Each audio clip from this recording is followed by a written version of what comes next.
highly anticipated Super Bowl performance last night, and a lot of people love it.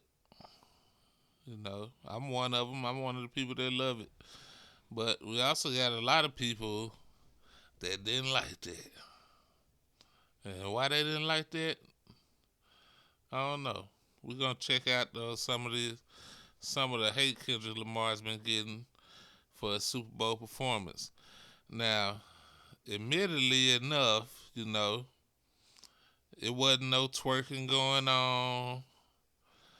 Uh, he didn't make it rain. He didn't slide down on the ops now time. SZA came out of sun. She was fully clothed.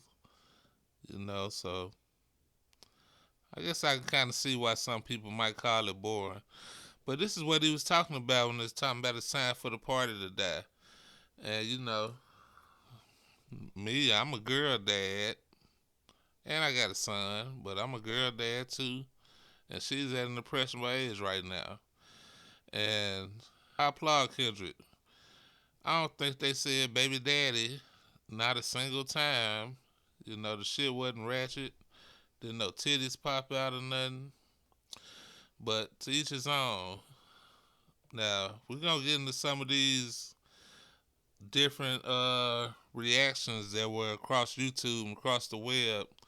First off, we got Jason Whitlock here, former NFL player, far right conservative by his own admission, but let's see what he had to say about it. It's fair use. And look, even for someone like me, I didn't understand everything that was going on. I had to watch it in private a second time. And then I had to go do research to fully get it. It's like the whole Squid Games thing they had going on. I didn't get that upon initial review of it or initially watching it. But oh my God, did the NFL just get in everyone's face at halftime? 100 million people watching. They just got in everyone's face using Samuel Jackson and Kendrick Lamar and said, we hate America. We hate you.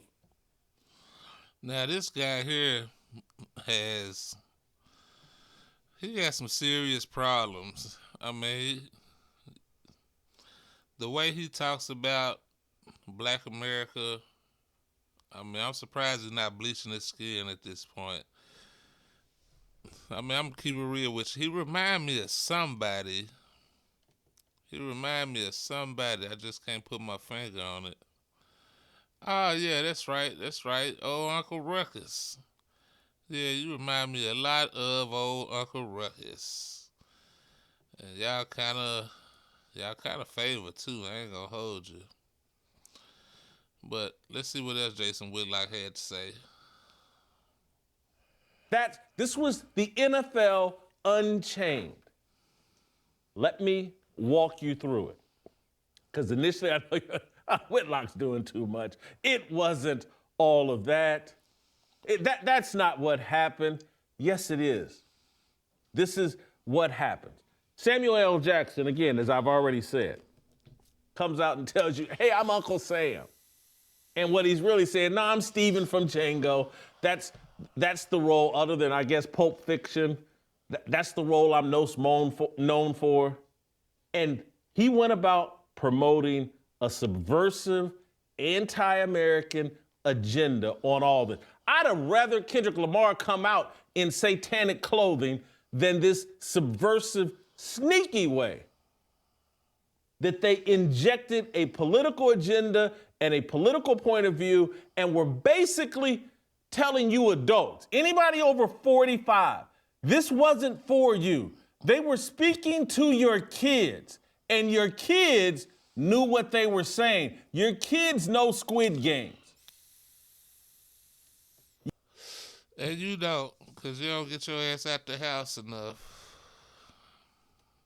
Crazy. Your kids know Kendrick Lamar and his music. They were grooming your kids for hatred of America last night at halftime of the Super Bowl. Now, that is a such a big stretch. Such a big stretch. But, this is what they do. I remember when W was in office, they had it super bad then, especially him and Cheney. They would like try to scare you to death about everything. Oh, they're coming to get your jobs. Even South Park started making fun of it. They took her job. They took her job. Get this bullshit up out of here. Oh, Lord. I don't know what to say about Whitlock, to be honest with you. I mean, just turn your black card in, bro. Just turn it in, shit. You ain't got to put in no 2 week notice or nothing. We'll just take your black card. You ain't even got to come back to the main office to turn it in. Just mail the motherfucking in, shit. We'll let you off the hook. Just despicable. But let's look around and see what else other people are saying about the Super Bowl halftime performance. Fair use. Eric Doherty, who has kind of been gaining steam on the right. He's a Florida mega influencer. Raise your hand if you survived the Black Nationalist Super Bowl halftime show. Not exactly subtle. We had Jack Posobiec, Pizzagate Jack. He called it a DEI halftime show. This is like really one of those cases where DEI is just a stand-in for the N-word, I think, or for black, because you say what you want about the halftime show. Like, Kendrick is not a DEI, appointee. I mean, he is the most acclaimed rapper in the world, and has sold millions of albums, and is widely praised by people across, music and demographic and ideological perspectives. So I don't know what the DEI of this would be. It would feel like it'd be DEI if you put in the group that Jack wanted instead, AC/DC. That would. And that brings to mind all the sorry ass halftime shows that we have watched throughout the years. We have watched. Well, I ain't gonna call them sorry, but it just wasn't my interest. Watched Shakira. We seen The Who. We seen the Rolling Stones. All kind of bullshit. But we get one black. Okay, let me keep going.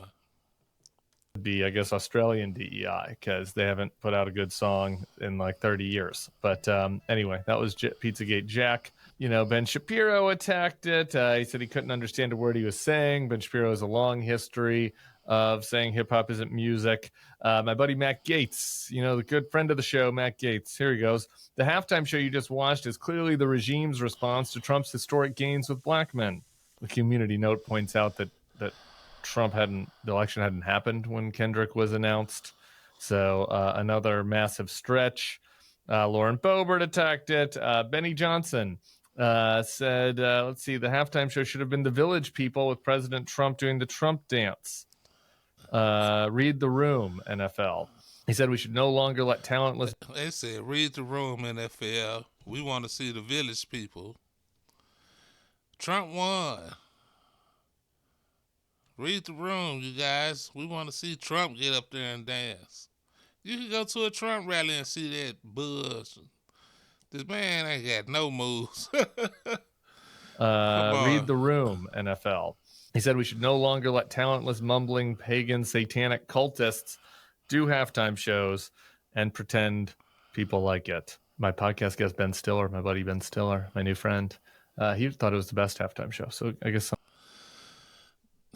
Notice one thing, though. How they keep interjecting the word satanic. Where? What about this halftime show was satanic? But they don't need evidence, I guess. Listen to any Kendrick Lamar album. He talks to God repeatedly. That's part of one of the things that his opposition wanted to clown him about, how he talks to God. He's so introspective, rooted in reality. But yeah, we got to deal with people putting this jacket on him of being satanic. And for some people, that's all they need. That's all they need. They're not thinking about the. Did you see all those black men and women on that stage dancing, making money to feed their families? That's people that's less people that's waiting on your ass to come out the bank with the ski mask on. You know, we all know what it is. We all know what it is, and we all know what it's rooted in. It's a word that starts with an R and ends with isms. But like I said, all the crappy ass halftime shows that we done sat through, I'm sure, and it's not just a certain demographic, because I've seen plenty of people that look like me, my age, that hated the halftime show too. That say they did. They would have rather seen Drake. They would have rather seen a 40-year-old get up there and cater to the 19, 20-year-olds. We are adults. When we gonna start acting like it? When we gonna grow up? When we gonna start running around talking about rich baby daddies and this, that, and the third? Y'all would have rather had Sexy Red up there twerking or Megan Thee Stallion up there twerking. But we get a once-in-a-lifetime artist. This man won 5 Grammys the other night. This man won a Pulitzer Prize, 22 total Grammys. What do y'all want? Some people are just happy with the condition that we are currently living in, and you don't want to do nothing to change it. And music is a big influence, like it or not. Music is a big influence throughout the world, throughout culture. Now, to keep it real with you, if we could have had who we really want to have up there, I wanted Chuck D up there. I would rather have some Chuck D and some X-Clan. But y'all would have hated that shit. But that's just my 2 cents. How y'all feel about it? Leave your thoughts in the comment section. Hit the like button on the way out. And I'm gone. Peace.